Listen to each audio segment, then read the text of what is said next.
এই চ্যাপ্টারটা ওভারঅল কেমন লাগছে সবার? ইজি নাকি টাফ নাকি মোটামুটি? মোটামুটি। মোটামুটি, কিন্তু আমি তো তোমাদের সেকশন নিয়ে অনেক হতাশ। আই সেকশন, ইংলিশ ভার্সন, তোমাদের সেকশনে ক্লাস, Yes, sir. তোমাদের স্টুডেন্ট নাম্বার কত ওভারঅল? 52। 52, দুই সেকশন মিলিয়ে, রাইট? হ্যাঁ হ্যাঁ, স্যার। কিন্তু ফিজিক্সে খারাপ করেছে কত জানো? মানে অনেকে স্যার। অনেকে খারাপ করেছে, আমি জানি না সেটা কেন। তো এটা খুবই হতাশাজনক, খুবই হতাশ এই বিষয়টা। এই কারণে এখন থেকে ডে সবাই একটু ভালো মতো ট্রাই করবা, কমপ্লিট করে ফেলা ইয়েগুলা, সাথে সাথে যেদিনটা ক্লাস সেদিন করে ফেলা। ওকে। আচ্ছা, যেমন হচ্ছে আমরা এখন একটা রিয়াকশন লিখতেছি, এখানে আছে অ্যালুমিনিয়াম, এখানে হচ্ছে হিলিয়াম 42, এটা হচ্ছে গিয়ে আমাদের 30, সিলিকন 14, আর এটা হচ্ছে আমাদের প্রোটন। ঠিক আছে, এটা হচ্ছে নিউক্লিয়ার রিয়াকশন।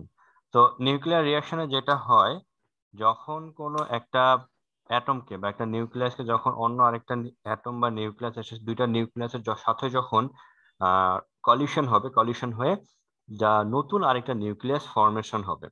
ঠিক আছে, নতুন একটা বা একাধিক নিউক্লিয়াস ফর্মেশন হতে পারে, এই ধরনের রিয়াকশন গুলোকে আমরা বলে থাকি নিউক্লিয়ার রিয়াকশন। এন্ড এই নিউক্লিয়ার রিয়াকশনের সাথে কেমিক্যাল রিয়াকশনের কিছু ডিফারেন্স আছে, সেটা কি জানি আমরা? কেমিক্যাল রিয়াকশনে যেটা হয়, নতুন কোনো নিউক্লিয়াস ফর্মেশন হয় না, কিন্তু নিউক্লিয়ার রিয়াকশনে নিউ নিউক্লিয়াস হচ্ছে গিয়ে ফর্মেশন হয়, এবং সাথে সাথে কিছু এনার্জি রিলিজড হয় in case of nuclear reaction.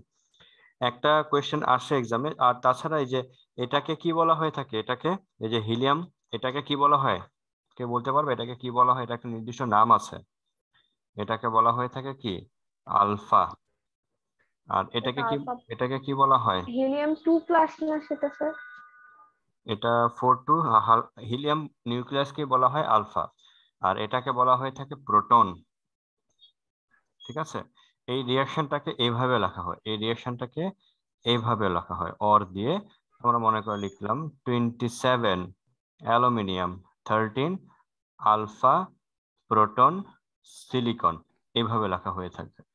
এটা হচ্ছে গিয়ে 30, আর এটা কি 14, এভাবেও লেখা হয়ে থাকে। ঠিক আছে, তো মনে রাখবা এগুলো আমাদের এই রিয়াকশন গুলো তোমরা কিন্তু পড়ে আসছো। কোথায় পড়ে আসছো? কেমিস্ট্রিতে অনেক কিছু, অনেক আরো বেশি কিছু হয়তো বা পড়েছো। এগুলো আমাদের খুব সহজ কিছু আসে। ঠিক আছে, তোমাদের দেখবা পেজ নাম্বার 577 একটা কোয়েশ্চেন আসে, একটা কোয়েশ্চেন আছে বা একটা হেডলাইন আছে এরকম যে ডিফারেন্স বিটুইন, ঠিক আছে, difference between nuclear reaction, difference between nuclear and chemical reaction. দেখেছো?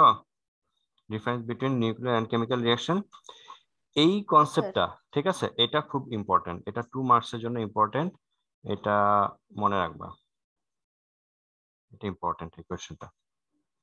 ঠিক আছে, সুমাইয়ার এক্সাম কেমন হয়েছে? ভালো স্যার। সব দিয়েছো? জি স্যার। চেঞ্জ তো ভালোই আসছে তাই না? ভালো একটা চেঞ্জ আছে, ডাটা টাটা সবই চেঞ্জ পাইছো তোমরা, যেমন কোয়েশ্চেনের যেটা হয়েছে, কোয়েশ্চেনের ডাটা চেঞ্জ আসছে, কিছু কিছু কোয়েশ্চেন কমপ্লিটলি চেঞ্জ হয়ে গেছে। তো কোয়েশ্চেনটা ভালো মতো যারা করেছো এবং চ্যাপ্টার 1, 6, 10 তোমরা যারা করেছো তারা ভালো রেজাল্ট করতে পেরেছো আর কি। তোমাদের মধ্যে তোমাদের স্ক্রিপ্ট আমি দেখবো, আশা করি যদি পাস করো বা ভালো মার্কস পাও জানিয়ে দিব, ঠিক আছে? Don't worry. আচ্ছা, এই হচ্ছে কি নিউক্লিয়ার রিয়াকশন আমরা যেটা পড়লাম। এবার আমরা যেটা পড়বো নিউক্লিয়ার ফিশন। নিউক্লিয়ার ফিশন পড়বো আর নিউক্লিয়ার ফিউশন পড়বো।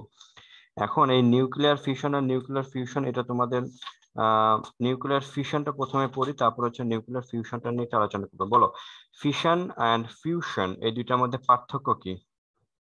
কে বলতে পারবা? Fission and fusion, anyone?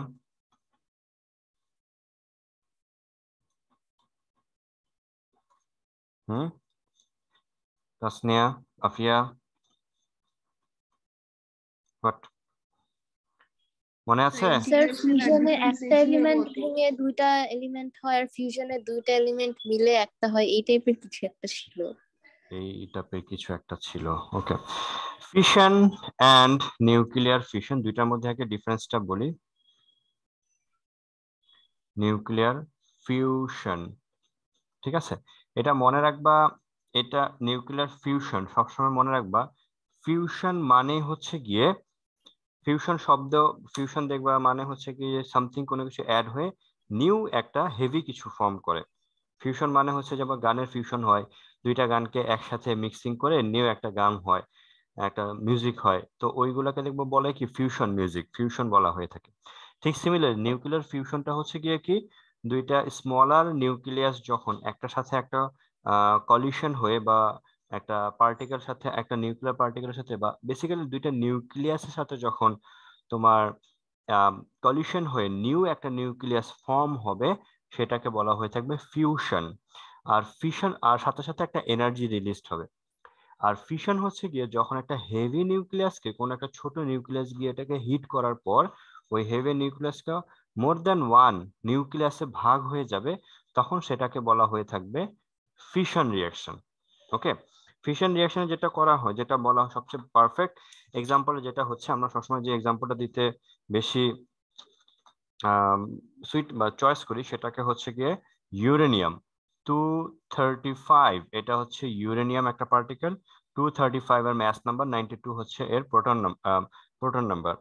এখন এটাকে যখন একটা নিউট্রন দিয়ে যখন এটাকে আঘাত করা হয়, এটাকে যখন একটা নিউট্রন দিয়ে হিট করা হবে, একটা নিউট্রন তো মানে বুঝেছো নিউক্লিয়াস থেকে, ওই নিউট্রন যখন বাইরে থেকে একটা নিউট্রনকে প্রোভাইড করা হয়েছে, ওই নিউট্রনটা গিয়ে এই নিউক্লিয়াস ইউরেনিয়ামের নিউক্লিয়াসে গিয়ে হিট করবে। হিট করার পর সাথে সাথে এটা দুইটা কয়েকটা নিউ নিউক্লিয়াস ফর্ম করবে। একটা হচ্ছে গিয়ে জেনন 140 আর 54, আর একটা হচ্ছে গিয়ে স্ট্রনসিয়াম, ঠিক আছে, strontium 94 38 plus 2 neutron plus energy, 2 neutron plus energy. এখানে যে ঘটনাটা ঘটেছে সেটা হচ্ছে গিয়ে কি করা হয়েছে, যে একটা ইউরেনিয়ামের নিউক্লিয়াসকে যখন একটা নিউট্রন গিয়ে এটাকে হিট করবে, তখন এটা জেনন অ্যান্ড স্ট্রনশিয়ামে ডিভাইড হয়ে গেল, সাথে সাথে দুইটা নতুন করে নিউট্রন ফর্ম হয়েছে, আর সাথে সাথে একটা এনার্জি রিলিজ হয়েছে। তাহলে দেখি তো আমরা ম্যাচ নাম্বারটা সেম আসে কিনা। উপরে যে ম্যাচ নাম্বারটা আছে সেটা কত, 140 আর 94, লিখে দেখি তো আমরা কত আসে, 140 প্লাস 94 প্লাস এখানে কত দিব, এখানে নিউটন হচ্ছে কয়টা, দুইটা, ওর নাম্বার হচ্ছে 1, তাহলে এখানে আমি 2 দিলে সেটা আসে 236 বা 236, এখানে 235 আর এখানে 1, এই যে 235 প্লাস 1 হলে কি হয়, 236 হয়। এটা হচ্ছে কি আমাদের একটা ইউরেনিয়ামের পারফেক্ট এক্সাম্পল, ঠিক আছে। এখন সবসময় যে জেনন আর স্ট্রনশিয়াম হবে এমন কোনো কথা না, এখানে বেরিলিয়াম, রেডন এরকমও নিউক্লিয়াস ফর্ম হতে পারে। তো এক্সাম্পল যদি আসে কখনো, যে বলবে এক্সামে আসে যে write down the or what is nuclear fission reaction, এভাবে এক্সামে আসে 1 মার্কের জন্য, তুমি ডেফিনেশন লিখে এটাকে তুমি এভাবে লিখে দিবা, ঠিক আছে, এই এক্সাম্পলটা দিয়ে দিবা, তাহলে তুমি 1 মার্ক পাবা। তো ফিশন রিয়াকশনে ডেফিনেশনটা কিভাবে দিবা, যে লিখবা যে when a heavy nucleus is bombarded by a small particle or neutron or teeny particle, the heavy particle is divided into two different nucleus with a huge amount of energy. This reaction or nuclear reaction is known as nuclear fission reaction. এভাবে তোমাদেরকে বুঝে বুঝে লিখতে হবে। আর সবচেয়ে ভালো কথা, যে সবচেয়ে বেটার হচ্ছে যেটা, সেটা হচ্ছে আমাকে বইয়ের ল্যাঙ্গুয়েজটাও ফলো করতে হবে। ওকে, এবার আমরা, এন এর নিচে জিরো ওখানে, হ্যাঁ এটা জিরো, হ্যাঁ এটা জিরো। জিরো কেন? জিরো কেন, নিউট্রনটাকে তো আমরা এভাবেই এক্সপ্রেস করি, নিউট্রনের তো শুধু ম্যাস নাম্বার থাকে, ওর তো নিজস্ব কোনো প্রোটন নাম্বার আর থাকবে না, তাই না। নিউট্রন তো নিউট্রন, তো ও তো একটা নিউট্রন, সেটা বোঝায়। আচ্ছা, এখন এই নিউক্লিয়ার ফিশন রিয়াকশনে যেটা হয়, এটা এখান থেকে একটা চেইন রিয়াকশন হয়। কিরকম চেইন রিয়াকশন হয় সেটা দেখো। একটা ইউরেনিয়ামকে, এই মনে করো একটা ইউরেনিয়ামকে যখন আমার মনে করো আমি একটা চেম্বার নিয়েছি, ঠিক আছে, এই চেম্বারে আমার অসংখ্য ইউরেনিয়ামের অ্যাটম আছে, ঠিক আছে, ইউরেনিয়াম অ্যাটম আছে সবগুলা এই চেম্বারের ভিতরে আছে। এখন আমি যদি কি করা হয়, এই ইউরেনিয়ামকে যখন একটা নিউট্রন দিয়ে হিট করব, এই ইউরেনিয়াম থেকে হচ্ছে কি হবে, আরো এরকম 2-3টা নিউট্রন ফর্ম হবে। ঠিক আছে, 2টা অথবা 3টা নিউট্রন ফর্ম হয়। এই নিউট্রন কি করবে, ও গিয়ে কি করবে, আরেকটা ইউরেনিয়ামকে হিট করবে। এই ইউরেনিয়াম থেকে কি হবে, আবার এরকম নিউট্রন ফর্ম হবে। এই নিউট্রন থেকে কি করবে, আরেকটা ইউরেনিয়ামকে হিট করবে। এই ইউরেনিয়াম থেকে আবার নতুন করে 3টা নিউট্রন ফর্ম হবে। এই নিউট্রন আবার আরেকটা ইউরেনিয়ামকে ফর্ম হিট করবে। এই ইউরেনিয়াম থেকে আবার নতুন করে আবার 3টা নিউট্রন ফর্ম হবে। এই নিউট্রন কি করবে, আবার আরেকটা ইউরেনিয়ামকে হিট করবে। এটা আরেকটা, এটা আরেকটা। তাহলে বুঝতেই পারছো এই রিয়াকশনটা কি চলতেই থাকবে, চলতেই থাকবে। সো এই রিয়াকশন গুলাকে বলা হয়ে থাকে, তখন কি নাম দেওয়া হয়ে থাকে, এটাকে বলা হয়ে থাকে চেইন রিয়াকশন। ঠিক আছে, আমাদের যখন ওই যে কি বলে হাইড্রোজেন বোমা বা হাইড্রোজেন যখন অ্যাটাক করা হয় হাইড্রোজেন বোমা দিয়ে, তখন ওইখানে এই চেইন রিয়াকশনটা ফরমেশন হয়েছিল। যে একটা নিউট্রন হচ্ছে গিয়ে যখন একটা ইউরেনিয়ামকে হিট করে, তখন এখান থেকে একটা ইউরেনিয়াম থেকে একাধিক নিউট্রন, ওই নিউট্রন গুলো আবার পাশের আশেপাশের ইউরেনিয়াম গুলোকে হিট করে। মানে আমি কোনো মতে একটা নিউট্রন প্রোভাইড করতে পারলেই হবে, বাকি রিয়াকশন অটোমেটিক্যালি চলতে থাকবে, and huge amount of energy release হয়। অ্যান্ড এই এনার্জিটা আর কিছুই না, এটা হচ্ছে হিট এনার্জি। অ্যান্ড এই হিট এনার্জি, তাহলে বুঝতেই পারছো প্রত্যেকটা রিয়াকশন থেকে একটি huge amount of heat energy produce হয়। অ্যান্ড আমাদের আশপাশ বিভিন্ন ধরনের, মানে একটা ট্রেমেন্ডাস এনার্জি রিলিজ হয়ে থাকলে আমাদের আশপাশটা হচ্ছে গিয়ে বা ওই বোমা থেকে আমাদের বিভিন্ন অসম্ভব রকম একটা ক্ষয়ক্ষতি হওয়ার পসিবিলিটি থাকে। ঠিক আছে, তো চেইন রিয়াকশনটা আমাদের বইতে আছে, এটা আমরা পড়তে পারি, স্কিপ করতে পারি, যেটা খুশি। ঠিক আছে, তো সাধারণত চেইন রিয়াকশন থেকে খুব একটা বেশি কিছু আসে না। নিউক্লিয়ার ফিউশন রিয়াকশনটা এই ডেফিনেশনটাই মূলত আসে। আচ্ছা, আর ফিউশন রিয়াকশনটা কি? ফিউশন রিয়াকশনটা হচ্ছে গিয়ে যখন কোনো দুইটা স্মলার পার্টিকেল বা লাইট নিউক্লিয়ার যখন একটার সাথে একটা অ্যাড হয়, তখন যে নিউক্লিয়াসটা ফর্ম হয় সেটাকে বলা হয়ে থাকে ফিউশন রিয়াকশন। ঠিক আছে, আমাদের এই বইগুলোতে অত ভালো এক্সাম্পল খুব একটা নাই। ধরো আমি আরেকটা বই নেই, ওইখানে হতে পারে নিউক্লিয়ার ফিউশন রিয়াকশনটা, সেখানে একটু বেটার থাকতে পারে, ওটা একটু দেখি। এইটা আমাদের আজকের ক্লাসটা হচ্ছে এইটুকুই, এর বাইরে আমাদের আর কিছু নাই। ঠিক আছে, ওকে। একটা এক্সাম্পল বলতে পারি আমরা, নিউক্লিয়ার ফিউশন রিয়াকশনে দুইটা লাইট নিউক্লিয়ার যখন ফর্মেশন হয়, নতুন একটা লাইট নিউক্লিয়ার ফর্ম হয়, তখন সেটাকে বলা হয়ে যাবে নিউক্লিয়ার ফিউশন রিয়াকশন। যেমন হচ্ছে কি এখানে কার্বন-12 6, আর এখানে হচ্ছে কি একটা প্রোটনের সাথে রিয়াকশন করে এটা হয়ে গেল নাইট্রোজেন-7, আর এইখানে কি হইলো, এইখানে আমাদের একটা হিউজ এনার্জি ফর্ম হবে। ঠিক আছে, আবার মনে করো এরকম হতে পারে কার্বন-13 এর সাথে যখন একটা প্রোটন অ্যাড হবে বা প্রোটনের সাথে যখন রিয়াকশন হবে, তখন এটা হইতে পারে এখন এরকম 14 নাইট্রোজেন-7, আর এখানে কি হইতে পারে, এনার্জি হইতে পারে। এটা হচ্ছে কি নিউক্লিয়ার ফিউশন রিয়াকশন। বুঝতে পেরেছি সবাই? জি স্যার। ক্লিয়ার? কারো কোনো কনফিউশন, কারো কোনো কোয়েশ্চেন? আশা করি নাই। তো এই হচ্ছে কি আমাদের নিউক্লিয়ার ফিউশন রিয়াকশন, এটা আশা করি তোমরা সবাই পারবা। এই হচ্ছে কি আমাদের অ্যাটমিক মডেল চ্যাপ্টারের সবকিছু আলোচনা করা হয়ে গেছে। এখন তোমাদের কাজ হচ্ছে কি এই চ্যাপ্টার থেকে যত ক্রিয়েটিভ কোয়েশ্চেন হয়, আমরা কিন্তু লাস্ট ক্লাসে বা তার লাস্ট ক্লাস বা তার আগের ক্লাসে হচ্ছে হাফ লাইফ এন্ড হচ্ছে গিয়ে ওই ডিকে কনস্ট্যান্ট নিয়ে অনেকগুলো ম্যাথ করেছি। ঠিক আছে, এবং বাইন্ডিং এনার্জি পার নিউক্লিয়েট, এটা নিয়েও কিন্তু কিছু কাজ করেছি। তো তার আগের ক্লাসগুলোতে আমরা হচ্ছে গিয়ে ওই যে একটা ইলেকট্রন যখন হায়ার শেল থেকে লোয়ার শেলে আসে বা লোয়ার শেল থেকে যখন হায়ার শেলে যায়, সেই ক্ষেত্রে আমাদের এনার্জি কি অ্যাবজর্ব হবে নাকি এনার্জি রিলিজড হবে, এই টাইপ অফ অসংখ্য আমরা ম্যাথ করেছি। ঠিক আছে, সো আশা করি তোমরা মনোযোগ দিয়ে সবকিছু করেছো। এখন তোমাদের নিজেদের কোনো কোয়েশ্চেন থাকলে বলো, যে এই চ্যাপ্টার রিলেটেড। এই চ্যাপ্টার থেকে যদি কোয়েশ্চেন আসে, দেখবো খুব সহজ কোয়েশ্চেন হয়, এন্ড আসলে তোমরা অবশ্যই দেওয়ার ট্রাই করবা। বুঝতে পেরেছি? এখন বলো তোমাদের আর কিছু এই চ্যাপ্টার থেকে কনফিউশন থাকলে বলো, কোথায় কার কনফিউশন আছে থাকলে বলো।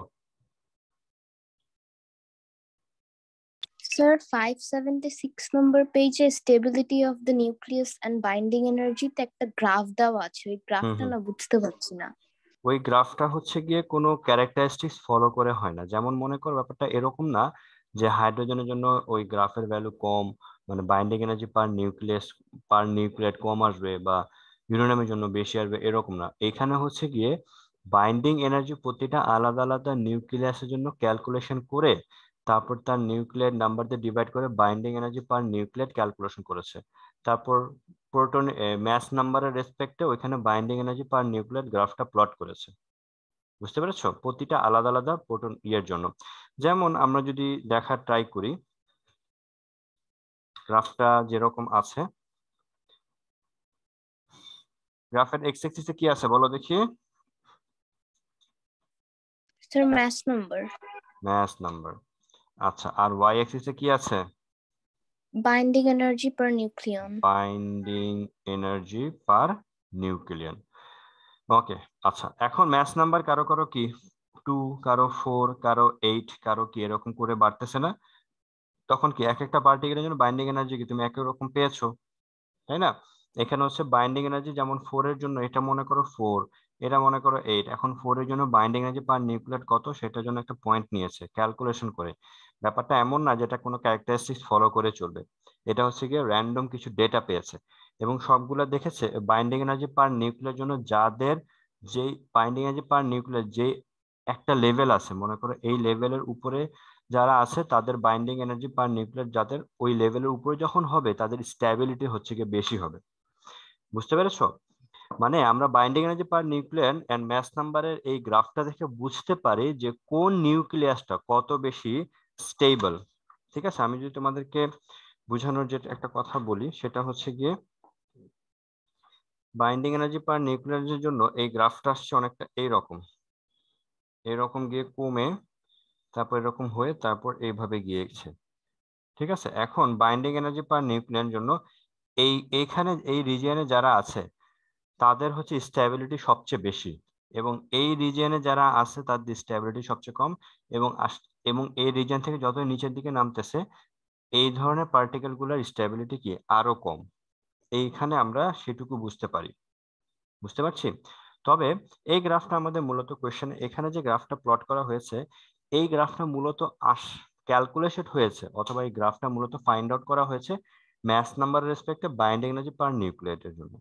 আলাদা আলাদা পয়েন্টের জন্য আলাদা আলাদা পয়েন্ট ওরা ফাইন্ড আউট করেছে ক্যালকুলেশন করে। ব্যাপারটা এমন না যে নর্মালি একটুখানি ড্র করতে পারলে বাকিটা আমি প্লট করতে পারবো, এরকম না। বুঝতে পেরেছি? জি স্যার। ওকে, এভাবে আসছে। আচ্ছা, তো এই চ্যাপ্টারে আমরা মোটামুটি যা কিছুই পড়েছি, কোন কন্টেন্টটা তোমাদের কাছে টাফ লেগেছে বলো দেখি সবচেয়ে বেশি? কোনটা? নাকি টাফ লাগে নাই? পারবা সব ম্যাথ? হুম, একটা ম্যাথ দিলে পারবা এখন নাকি ট্রাই করবা? স্যার ট্রাই করি। ওকে, তাহলে একটা ম্যাথ আমরা দেই, সেটা একটু ট্রাই করি। ঠিক আছে, আজকে আজকে যেহেতু আমাদের আর মোটামুটি কিছু পড়ার বাকি নাই, একটা ম্যাথ আমি দিচ্ছি। এই ম্যাথটা ঢাকা বোর্ড 2016 এসেছিল। ঠিক আছে, এখানে ম্যাথটা হচ্ছে এরকম, একটা নিউক্লিয়াস আছে, এখানে আরেকটা নিউক্লিয়াস আছে, এটা হচ্ছে first shell second shell both, এটা হচ্ছে ফিগার 1, এটা হচ্ছে গিয়ে ফিগার 2। বোথ নিউক্লিয়াসের ফার্স্ট সেলে ইলেকট্রন ছিল, এখানেও ফার্স্ট সেলে ইলেকট্রন ছিল। আমি হচ্ছে গিয়ে কি করলাম, বাইরে থেকে একটা এনার্জি প্রোভাইড করলাম বোথ নিউক্লিয়াসে, বাইরে থেকে একটা এনার্জি প্রোভাইড করলাম বোথ নিউক্লিয়াসে। ফার্স্ট নিউক্লিয়াসে যে এনার্জিটা প্রোভাইড করলাম এই এনার্জির ওয়েভলেন্থ হচ্ছে 250 অ্যাংস্ট্রম, আর এটার জন্য এনার্জি রেঞ্জটা হচ্ছে 4500 অ্যাংস্ট্রম। দেখা যাচ্ছে? বলো, দেখা যাচ্ছে তো জি নাকি? স্যার। ওকে, আমাদেরকে ফাইন্ড আউট করতে হবে in which figure released of electron from its orbit will take place. ঠিক আছে, মানে আমি ব্যাপারটা হচ্ছে গিয়ে আমি এই ইলেকট্রনকেও একটা এনার্জি দিয়েছি, এই ইলেকট্রনকেও একটা এনার্জি দিয়েছি। এখন কোন ফিগারের ইলেকট্রনটা এই শেল থেকে বের হয়ে যাবে এটা আমাদেরকে ফাইন্ড আউট করতে হবে। কিভাবে করব বলো তো? কিভাবে করবা? লজিকটা কি বলো তো? স্যার, যেই এনার্জিটা আমরা বাইরে থেকে প্রোভাইড করছি সেটা যদি সেই ইলেকট্রনের এনার্জি থেকে বেশি হয় তাহলে ইলেকট্রনটা উপরে চলে যাবে। উপরে চলে যাবে না, এটা হচ্ছে আই মিন শেল থেকে রিলিজড হবে। পারফেক্ট, তুমি যে কথা বলেছো একদম পারফেক্টলি হয়েছে। আমি এখান থেকে যে এনার্জি প্রোভাইড করতেছি, এই ইলেকট্রনটা তো এই শেলের মধ্যে একটা এনার্জি নিয়ে বসে আছে, রাইট? ওই ইলেকট্রনের এনার্জি যদি এই প্রোভাইড এনার্জি থেকে বেশি হয়ে থাকে তাহলে তো ইলেকট্রন রিলিজড হবে না। এখন আমাকে দেখতে হবে এই ফার্স্ট শেলে যে ইলেকট্রন আছে, এইখানে যে ইলেকট্রন এখানে যে ইলেকট্রন আছে, তাদের তাদের তো বোথের এনার্জিতে একই রকম, রাইট? তো এনার্জি আমরা কিভাবে বের করতে পারি? ফর্মুলা কি ছিল আমাদের? ই কত? E1 এটা কত ছিল? -13.6 ইলেকট্রন ভোল্ট, এটা ছিল না, রাইট? এটা ছিল। কিন্তু আমাদের ইয়েস স্যার। এই ফর্ম তুমি যদি মনে করো এখন এই ফর্মুলা দিয়ে কাজ করো, তাহলে কিন্তু আমাদের হবে না, ঠিক আছে? আমাদেরকে ওই বেসিক যে ইকুয়েশনটা ছিল সেইটাই লিখতে হবে। ওইটা লিখে আমাদেরকে ক্যালকুলেশন করতে হবে। আমাদের লিখতে হবে, এখানে সলিউশনটা লিখবা এইভাবে যে এনার্জি অফ, এভাবে লিখবা যে energy of electron, energy of that shell, energy of electron of that shell. Formula কি ছিল? En ইকুয়ালস টু কত? -m e⁴, আর এখানে কত ছিল? n স্কয়ার h², তারপর কত? 8 পাই না, এখানে একটা ছিল epsilon naught square. 8 pi n square h² epsilon naught square. Pi আছে নাকি পাই স্কয়ার আছে? দেখো খেয়াল করে, নাকি পাই নাই? পাই নাই স্যার। পাই নাই, আচ্ছা। পাই যদি না থাকে, এখন এই ইকুয়েশন গুলো আমাদেরকে বারবার লিখতে লিখতে আমাদেরকে মুখস্থ আসবে, মনে আসবে। এখন এন এর বদলে তুমি যেহেতু এটা ফার্স্ট সেলে আছে, তাহলে পরের লাইনটা লিখবা দেয়ারফর E1, এভাবে লিখবা m e⁴, আর এখানে কত লিখবা? n square h² epsilon naught square. এখানে কোনো কারেকশন থাকতে পারে, ঠিক আছে? এটা একটু কারেক্ট করে লিখবা। তো লিখার পর এনার্জিটা আমরা ক্যালকুলেশন করে ফেলবো। এখন যে এনার্জি প্রোভাইড করা হয়েছে, প্রোভাইডেড এনার্জি আমরা লিখব যে প্রোভাইডেড এনার্জি ফ্রম ফিগার 1 কি হবে? E ইকুয়ালস টু কত? hf, ঠিক আছে? আমরা আবার পড়েছি না C equals to f lambda, পড়েছি। তাহলে ইয়েস এখানে স্যার। কত হবে? hc divided by lambda. তো ফ্রম ফিগার 1 এর জন্য আমি ল্যামডা 1 দিব, h এর ভ্যালু কোশ্চেনে দেওয়া আছে, c এর ভ্যালু কোশ্চেনে দেওয়া আছে। ল্যামডা কত ফিগার 1 এর জন্য? 2500 অ্যাংস্ট্রম। তাহলে ফিগার 1 এর জন্য আমি ল্যামডা 1 কত পাবো? 2500 ইন্টু 10 ইনভার্স কত আসবে? 10 মিটার। আর ফিগার 2 এর জন্য ল্যামডা 2 কত আসবে? 4500 ইন্টু 10 ইনভার্স -10 মিটার। এইভাবে করে আমি বাকি কাজ করতে পারবো। কোয়েশ্চেন কি ছিল এখানে? কোয়েশ্চেন ছিল হচ্ছে, আমি যে বাইরে থেকে একটা এনার্জি দিচ্ছি, যে বাইরে থেকে একটা এনার্জি দিচ্ছি, এই এনার্জিটা এই ইলেকট্রনকে রিলিজ করতে পারবে কিনা, এই ইলেকট্রন অথবা এই ইলেকট্রনকে রিলিজ করতে পারবে কিনা, ঠিক আছে? এখন এই ইলেকট্রনটার মধ্যে কতটুকু এনার্জি, সেটা হচ্ছে E1। আর ফিগার 1 এ আমি কত এনার্জি দিচ্ছি, ফিগার 2 তে আমি কত এনার্জি দিচ্ছি। তারপর আমি কি করব? এনার্জিটা ক্যালকুলেশন করব। সেই এনার্জি, প্রোভাইডেড এনার্জি যদি ইলেকট্রনের এনার্জি থেকে বেশি হয়, যেই ফিগারের অনুযায়ী বেশি হবে, ওই ইলেকট্রনটা কি ওখান থেকে বের হয়ে চলে আসতে পারবে। ওকে, এইভাবে আমরা কাজ করতে পারবো, ঠিক আছে? সো আশা করি এটা বুঝতে পেরেছো। আর বাকি যে ম্যাথ, এগুলো তোমরা পারবা, কারণ আমি লাস্ট ক্লাসে যে দুইটা ম্যাথ করিয়েছি, তার আগের ক্লাসগুলোতে আমরা যে ম্যাথগুলো করানো হয়েছে বা তোমরা দেখেছো, ওইগুলো মিলিয়ে তোমরা ওভারঅল আই থিংক এই চ্যাপ্টার থেকে যেভাবেই কোয়েশ্চেন হোক না কেন তোমরা সেটা করতে পারবা। তারপর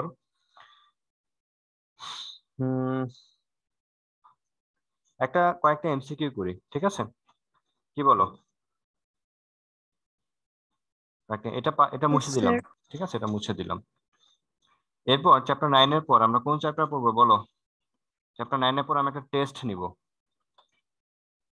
ঠিক আছে? চ্যাপ্টার 9 এর পর আমি তোমাদেরকে একটা টেস্ট নিব। এখন সবাই তো আছো, অনলাইনে আছো, রাইট? আমি কিছু এ বি এর জন্য এই চ্যাপ্টার থেকে এ এন্ড বি এর জন্য কি কি পড়তে হবে সেগুলো একটু বলে দিই। সবাই একটু দাগাও, ঠিক আছে? কারণ তোমরা এ এন্ড বি এর জন্য পড়াশোনা করো না, ঠিক আছে? একদম বইয়ের শুরুতে যাও, ঠিক আছে? বইয়ের ভিতর থেকে মার্কিং করে দিচ্ছি, সেখান থেকে পড়বা। বই খুলো সবাই। আচ্ছা সবাই? Yes, sir. জি ওকে স্যার। ওকে, বইটা খুলো। আমি একটু দেখে দেখে মার্কিং করে দিচ্ছি, যে যেখানে কনফিউশন হবে আমাকে বলবা। ভিন্ন কালার পেন নাও। আর ডেফিনেশন, তোমরা কিন্তু ডেফিনেশন ভালো পারতেছো না। যেমন তোমরা তোমাদের অনেকেই লিখেছো যে সেন্টিপিটাল ফোর্সের ডেফিনেশন লিখেছো এক্সামে। কি লিখেছো কেউ বলো দেখি? সেন্টিপিটাল ফোর্সের ডেফিনেশন যে when an object circulate in a circle, the force activating along center is known as centripetal force. এটা কিন্তু ঠিক না। অ্যান্সারটা হচ্ছে গিয়ে কোন একটা অবজেক্ট যখন একটা সার্কুলার পাথে মোশন থাকে, তখন ওই সার্কুলার পাথে মোশন থাকার জন্য যে ফোর্সটা প্রোভাইড করতে হয় সেটাই হচ্ছে গিয়ে সেন্ট্রিপেটাল ফোর্স। এইভাবে লিখতে হবে, ঠিক আছে? তো বই পড়তে হবে, ঠিক আছে? বইয়ের শুরুতে পড়তে হবে, ঠিক আছে? সবার কাছে কি এই বইটা আছে? ডিফারেন্ট কোনো বই আছে কারো কাছে? থাকলে বলবা। আচ্ছা, এখান থেকে যেটা আসে 555 পেজে, from the experiment Rutherford took the following decision গুলা কি কি? রাদারফোর্ডের এক্সপেরিমেন্ট থেকে কি কি ডিসিশন আসছে সেটা পড়তে হবে। 2 মার্কের জন্য আসে। পাশে লিখে রাখো 2 মার্ক। পেন্সিলে লিখো বা পেনে লিখো, যেটাই করো না কেন 2 মার্কস লিখে রাখো। লিখছো? লেখা হয়েছে? জি স্যার। ওকে, তারপর নেক্সট পেজে আসো। Ji, sir. 556 পেজে আসো। 556 পেজে একটা আছে 9.4, লিমিটেশন অফ রাদারফোর্ড মডেল। ঠিক আছে, লিমিটেশন অফ রাদারফোর্ড মডেলে এইখানে যেটা আছে খুব মনোযোগ দিয়ে একবার পড়বা। পড়ার পর তুমি ভালো মতো লিখতে পারবা। যেমন রাদারফোর্ড মডেলে প্রথমে উনি বলে নাই যে ইলেকট্রন গুলা নিউক্লিয়াসকে সেন্টার করে কিভাবে রোটেট করবে সোলার সিস্টেমের মতো। তাহলে সোলার সিস্টেমের মতো রোটেট করলে তো একসময় অন্যান্য প্ল্যানেটগুলো সানের দিকে চলে আসার কথা ছিল। তো নিউক্লিয়াসে তো কোনো ইলেকট্রন আসছে না, এটা ছিল রাদারফোর্ড মডেলের একটা লিমিটেশন। এটুকু যদি লিখতে পারো তাহলে 2 মার্ক পাবা। এখানে অনেক অনেক কিছু লিখেছে, তুমি যখন একবার মনোযোগ দিয়ে পড়বা তাহলে তুমি নিজে ধরতে পারবা যে লিমিটেশনসটা কোথায় ছিল। বুঝতে পেরেছি? এই লিমিটেশন অফ রাদারফোর্ড মডেল, এটা 2 মার্কের জন্য আসে, লিখে রাখো 2 মার্কস। ওকে, এইবার আসো 558 এই পেজে আসো। 558 না, 559 এই পেজে দেখো 9.7 নামে একটা ইকুয়েশন দেখতে পাচ্ছ? 9.7 আর এন। জি স্যার। ওই ইকুয়েশনটাকে বক্স করো এবং স্টার মার্ক দাও। এই ইকুয়েশনটা মুখস্থ করতে হবে, ঠিক আছে? সবাই নিষাদ লাগাচ্ছ? জি স্যার। 9.7 যে ইকুয়েশনটা আছে সেটা পড়তে হবে, মুখস্থ করতে হবে। বারবার লিখবা, দেখবা হয়ে যাবে একসময়। তারপর নেক্সট পেজে আসো 560 পেজে তোমাদেরকে যে ইকুয়েশনটা মেমোরাইজ করতে হবে সেটা হচ্ছে কি 9.14। ঠিক আছে, 9.14 এই ইকুয়েশনটা মেমোরাইজ করতে হবে। ওকে, আচ্ছা। তারপর E1 এর জন্য হচ্ছে গিয়ে কত? -13.6 ইলেকট্রন ভোল্ট। এটাও বক্স করে রাখো এবং নিচে দেখো লেখা আছে যে E1 is called the ground state energy of atom. ঠিক আছে, so ground state energy of atom মাঝে মাঝে এমসিকিউ তে আসে যে which one is the ground state energy of atom. কত সেটা গ্রাউন্ড স্টেট এনার্জি? বলো দেখি। -13.6 আর যদি ইলেকট্রন জুল ভোল্ট। আর যদি জুলে আসে তাহলে কোনটা লিখবা? তার উপরের ঘরে দেখো লেখা আছে 2.17 10⁻−18 জুল। সো -13.6 মনে রাখবা। ওইটার সাথে জুলে কিভাবে যাবা? ইলেকট্রন ভোল্ট থেকে জুলে কিভাবে যাবা বলো দেখি? ইলেকট্রন ভোল্ট থেকে জুলে কিভাবে যাবে? এনিওয়ান? স্যার ইলেকট্রনের চার্জ দিয়ে মাল্টিপ্লাই করতে হবে। মাল্টিপ্লাই করবা, তোমাদের হাতের কাছে যাতে ক্যালকুলেটর আছে 13.6 কি ইলেকট্রনের চার্জ দিয়ে মাল্টিপ্লাই করো, দেখবা ওই নাম্বারটা তুমি পেয়ে গেছো 2.17 10⁻−18। ঠিক আছে, এনার্জি লেভেলস হয়ে। তারপর এনার্জি লেভেলস এখানে রিডবার্গ ইকুয়েশন আছে। আমরা ফিজিক্সে যারা কোয়েশ্চেন করি এই রিডবার্গ ইকুয়েশন থেকে কোয়েশ্চেন করি না পরের কোয়েশ্চেনের জন্য। আচ্ছা, নিউক্লিয়ার স্ট্রাকচারে এখান থেকে তেমন কোনো কিছু আসে না। তারপর তোমরা চলে যাবা পেজ নাম্বার 567। 567 এ চলে যাবা। 567 এ কি কি আসে? আইসোটোপ আসে, নিউক্লিয়াইড, আইসোটোন, আইসোবার, আইসোমার। এগুলো একটু মার্কিং করো। করেছো? এগুলো 1 মার্কের জন্য আসবে। Clear? Nuclide, Yes, sir. Isotope, isotone, isobar, isomer এটা আসে। আর radioactivity, what is radioactivity, এটা কোশ্চেনে আসে 1 মার্কের জন্য। ঠিক আছে, radio, what is radioactivity. পরের পৃষ্ঠা দেখো ডেফিনেশন লেখা আছে, the phenomenon of emission of radioactive rays from radioactive element is called radioactivity. Okay, এখান থেকে কোশ্চেন হয়। তারপর দেখো লেখা আছে SI unit of radioactivity কি? রেডিও অ্যাক্টিভিটির এসআই ইউনিট কি বলা হয় বলো তো? কি লেখা আছে তোমাদের বইতে? Sir, ব্যাকুরেল। becquerel. ব্যাকুরেল। ঠিক আছে, 1 এসআই ইউনিট হচ্ছে 1 ব্যাকুরেল।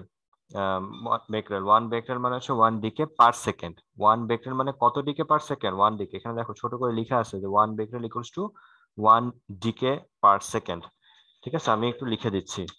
এই যে এইভাবে লেখা আছে তোমাদের বইতে যে 1 বেকরেল মানে হচ্ছে গিয়ে 1 ডিকে পার সেকেন্ড। আর আরেকটা আছে যে 20 সাথে বেকারেল একটা কি আছে, রিলেশন আছে। কিরকম রিলেশন আছে? 1 20 ইকুয়ালস টু কত? 3.7 10 টু দি পাওয়ার কত? 10 to the power 10। 10. 10 to the পাওয়ার 10 বেকরেল। এগুলো কিন্তু এমসিকিউ তে আসে। ঠিক আছে, এটাকে বলা হয় কি? কুড়ি বলা হয়ে থাকে। ওকে, মনে রাখবা এটা আসে। তারপর এক্সামে আসে হচ্ছে গিয়ে দেখো নিচে আছে যে types of radio activity. Types কয়টা? রেডিও অ্যাক্টিভিটি টাইপস কয়টা? দুইটা। দুইটা। 3টা. তিনটা না, দুইটা। Natural radioactive element, types of radioactive element. Radio active element হচ্ছে টাইপস দুইটা, একটা হচ্ছে ন্যাচারাল, একটা কি আর্টিফিশিয়াল। এক্সামে আসবে যে what is natural radioactive element. ঠিক আছে, রেডিও অ্যাক্টিভ এলিমেন্টটা, ন্যাচারাল রেডিও অ্যাক্টিভ এলিমেন্টটা কি? যে if radioactive decay occur from any natural element is called radioactive element. দুইটা এক্সাম্পল দিয়ে দিবা, ইউরেনিয়াম, রেডিয়াম দিলেই হবে। ঠিক আছে, উপরে যে প্রোটন নাম্বার, ম্যাস নাম্বার দেওয়া আছে, তুমি যদি এক্সামে ভুলে যাও তাহলে ভুলটা দিবা না। যেমন মনে করো তুমি এক্সামে লিখলা যে ন্যাচারাল রেডিওঅ্যাক্টিভ এক্সাম্পল হচ্ছে ইউরেনিয়াম, এইভাবে তুমি লিখেছো যে ইউরেনিয়াম। এখন ইউ লিখে এখানে 236 লিখতে হবে, 92 লিখতে হবে। এখন তুমি এটা এই নাম্বারটাও ভুলে গেছো, এই নাম্বারটাও ভুলে গেছো, দরকার নাই তাহলে এটা দেওয়া। তুমি শুধু এভাবে লিখবা, ইউরেনিয়াম লিখবা, আরেকটা হিসেবে রেডিয়াম লিখে দিবা। মনে থাকবে? ওকে। তারপর হচ্ছে গিয়ে আর্টিফিশিয়াল রেডিওঅ্যাক্টিভ এলিমেন্ট যেটা আছে সেটা হচ্ছে আয়োডিন আছে, কার্বন আছে, অক্সিজেন আছে, সেগুলো একটু বলবা।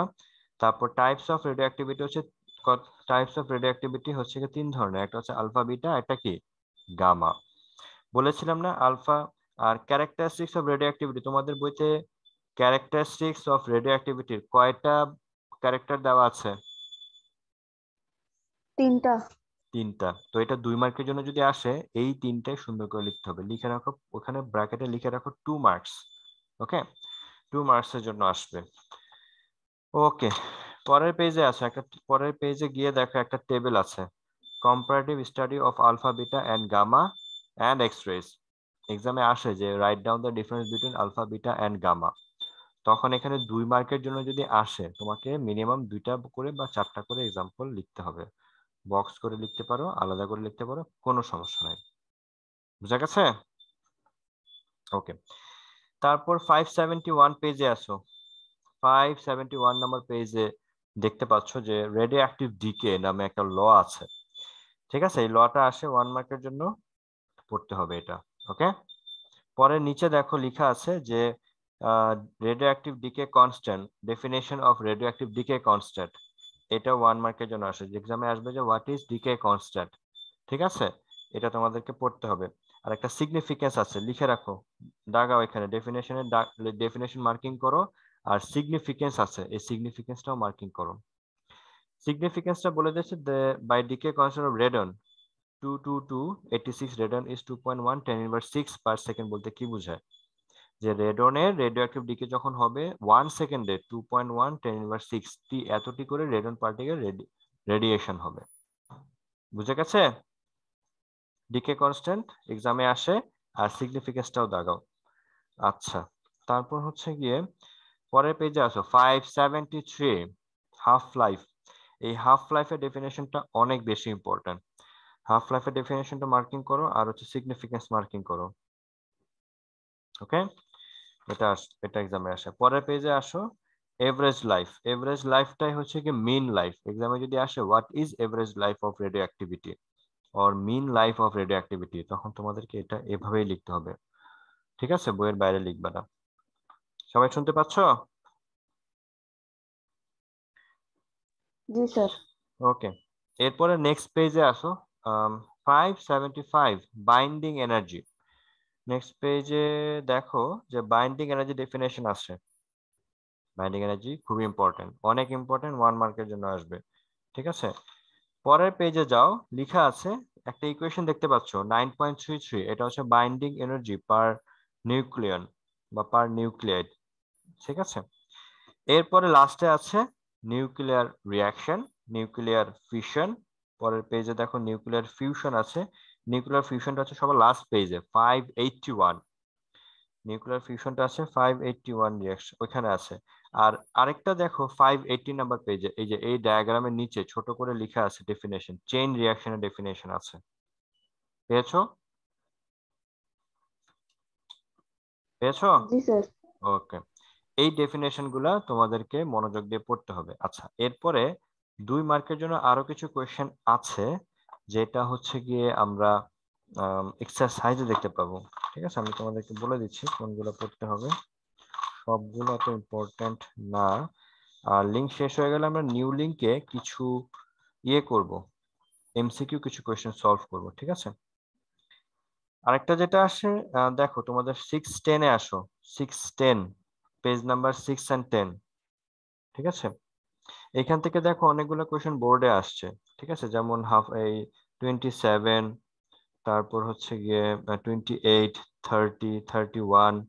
ঠিক আছে, 32, 37, 38, 42, 43। ঠিক আছে, 44, 46, 47। এই কোয়েশ্চেন গুলো তোমাদেরকে পড়ে ফেলতে হবে, তবেই তুমি এই চ্যাপ্টার উপর পারফেক্টলি একটা প্রিপারেশন নিতে পারবা। বুঝা গেছে? ক্লিয়ার সবাই? Yes, sir. ওকে, তো এ বি এর জন্য এই প্রিপারেশন গুলো খুব দ্রুত নিয়ে নিতে হবে, কারণ তোমাদের যেহেতু এই চ্যাপ্টারটা আমরা ইজি একটা চ্যাপ্টার সলভ করেছি। এখন লিংক শেষ হয়ে যাবে, লিংক শেষ হয়ে গেলে আমরা 5 মিনিট একটা ব্রেক নিব। 6:05 সবাই জয়েন করব, 8:05 সবাই জয়েন করব। আমরা কিছু এমসিকিউ কোয়েশ্চেন সলভ করব, খুব কিছু ক্রিটিক্যাল কিছু এমসিকিউ কোয়েশ্চেন সলভ করব এই চ্যাপ্টার থেকে। আশা করি সবাই টাইমলি জয়েন করবা। ঠিক আছে, আমি লিংকটা কেটে দিচ্ছি, সবাই 8:05 জয়েন করবা। ওকে।